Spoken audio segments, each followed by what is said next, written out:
Morning po. Flex ko po sa inyo yung mga pets namin. Ayan yung pusa namin. Ported yan. Ano tawag yan? Para siyang turmeric. Dilaw pati mata. Tingnan niyo po yung mga tuta. Guys. Naknong.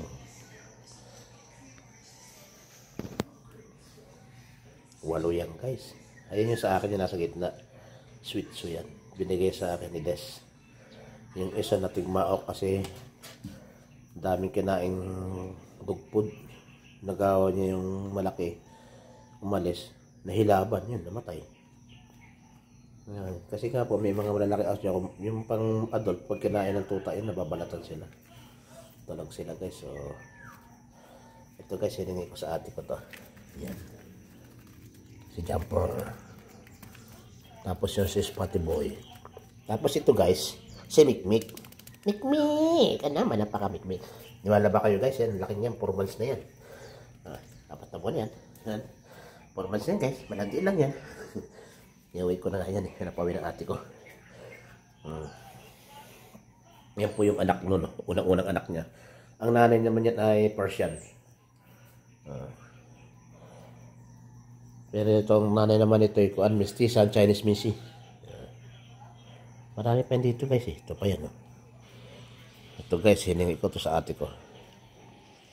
Ayan, ito hiningi ko to sa ate ko. Yung 4 na kulay, kalimutan ko tawag dyan. Tapos ito si Panther. Ramsey. Ito po si Beverly. Yung aming mestizo Labrador at saka Aspin. Aspin po yan.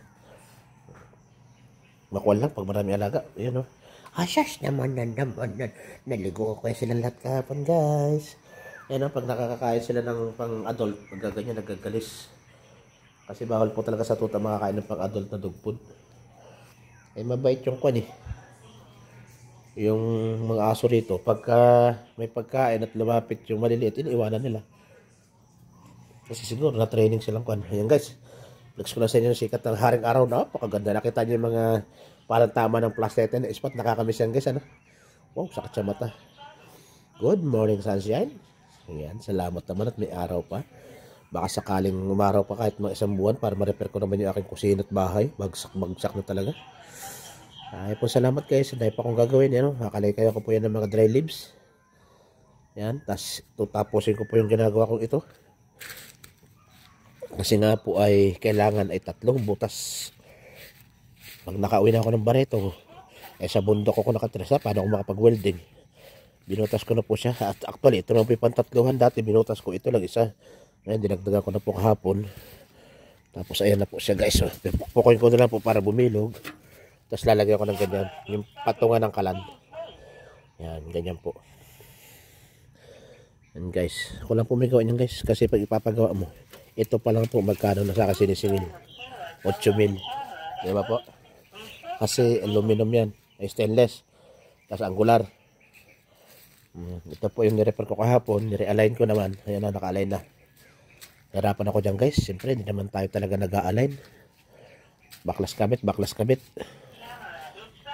Tapos ito po ay lalagyan natin ng 20 cm from here to there. Lalagyan natin yan ng ganun. Pinakalagayan niya guys. Diba?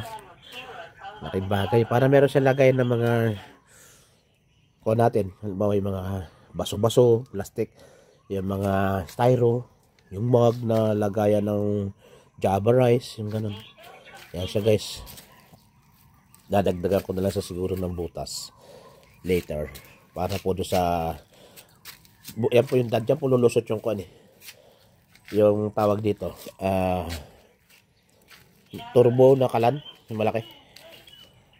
Yung ganyan. Dinala ko to, iniwan ko yung katawan niya, mabigat eh. Iniwan ko sa bahay. Hindi ko alam kung ano tawag niya. Basta yung kalan na malakas. Ang ingay mo. Ayan o guys o. Ingay nito. Diyan ako napuyat eh. Salita na salita magdamag. Nakatulog ako 12:30. Tapos mga 1:45. Nagising na. Ang pangit. Dami ako kakalikain guys. Ito nga po pala guys o. Yung tinalim kong buto ng kuan. Sitaw. Tatalbusan na yan. Maraming beses pala talbusan yan. Ginugula yan. Sabi ko talbusan nila. Pero yung mga tinanim ko po dyan ng mga kalabasang nagbubulaklak na natunaw ng bagyo. Kasi mga ilang-ilang na tanim ko, lalaki na oh. Salamat guys, ito po ititrim ko to one of this day. Kasi pag pinatrim yan, gagasos ka na naman ng 1.5. Hindi ako na lang. Awa naman yung ate ko, tulong ko na lang sa kanya. Ito, titrim ko rin yan guys.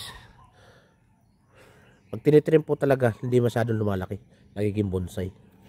Diba guys? Ay po salamat. Tapos sasabog din tayo ng fertilizer. Para naman tumataba yung kuan. Tignan nyo nilagay kong ginawa akong bricks. Oh. Yan ang maganda. May bato-bato. Tapos may pag grass cutter mo yan, ang ganda na. Yung mga pag-ita niya, meron damo. Maraming po salamat guys. Hanggang dito lang po muna. Ayan po ulit ang haring araw. And bye-bye. Happy Monday sa lahat.